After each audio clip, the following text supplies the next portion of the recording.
শীতের সন্ধ্যার জন্য সুপি মোমো হতে পারে সেরা রেসিপি। ঝটপট বানানো যায় আর খেতেও টেস্টি। 1 কাপের থেকে একটু কম ময়দা নিয়ে একটা ডো বানিয়ে নিচ্ছি। সাথে দিয়ে দিচ্ছি স্বাদমতো লবণ। লবণটা একটু মিশিয়ে নিলাম। তারপর কুসুম গরম পানি দিয়ে একটা সফট গোলা বানিয়ে নেব। অল্প অল্প করে পানিটা দিয়ে একটা মসৃণ ডো বানিয়ে নিয়েছি। এখন এই ডোটা বেশিক্ষণ রেস্টে দিতে হবে না, এটার সাথে সাথেই সফট হয়ে যাবে।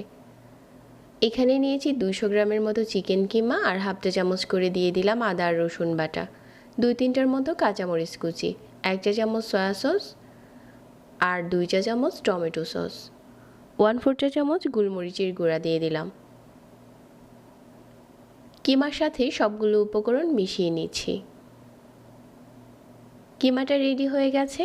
আর ময়দার যে ডোটা আগে থেকে মাখিয়ে রেখেছিলাম এটা দিয়ে প্রথমে একটা বড় সাইজের রুটি বানিয়ে নিচ্ছি। যতটা সম্ভব এই রুটিটাকে পাতলা করে বানাতে হবে।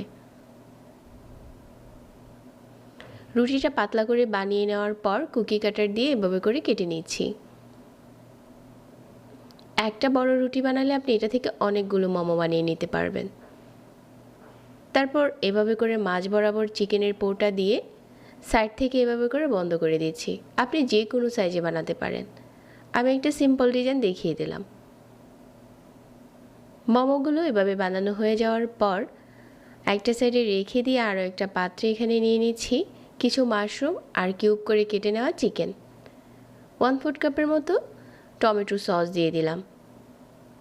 আর দিয়ে দিচ্ছি 1 চা চামচ কর্নফ্লাওয়ার, হাফ চা চামচ দিয়ে দিলাম গোলমরিচের গুঁড়া, স্লাইস করা আদা দিয়ে দিচ্ছি।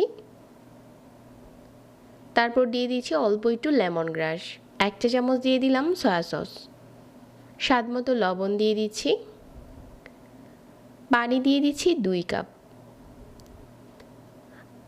আপনি চাইলে এই থাই স্যুপে ডিমের কুসুম দিতে পারেন, তবে ডিমের কুসুম ছাড়াও এটা খেতে টেস্টি হয়। যদি কেউ সিম্পলভাবে রান্না করতে চান এটাই ফলো করতে পারেন। সবগুলো উপকরণ একসাথে করে মিশিয়ে নিচ্ছি। আর এখন এই ফ্রাই প্যানটা চুলাতে বসিয়ে দিলাম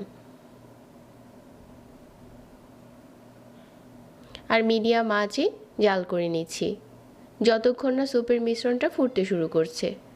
যখন এরকম ফুটে গেছে, যে মোমোগুলো আমি আগে থেকে বানিয়ে রেখেছিলাম এই স্যুপের উপরে দিয়ে দিলাম। স্যুপের ঘনত্বটা এখন একদম ঠিক আছে। মোমোটা যখন কুক হয়ে যাবে ওই পর্যায়ে স্যুপটা আরও কিছুটা ঘন হবে। এখন চুলার আঁচ একদম কমিয়ে দিয়ে মিডিয়াম আঁচে জাল করে নিচ্ছি।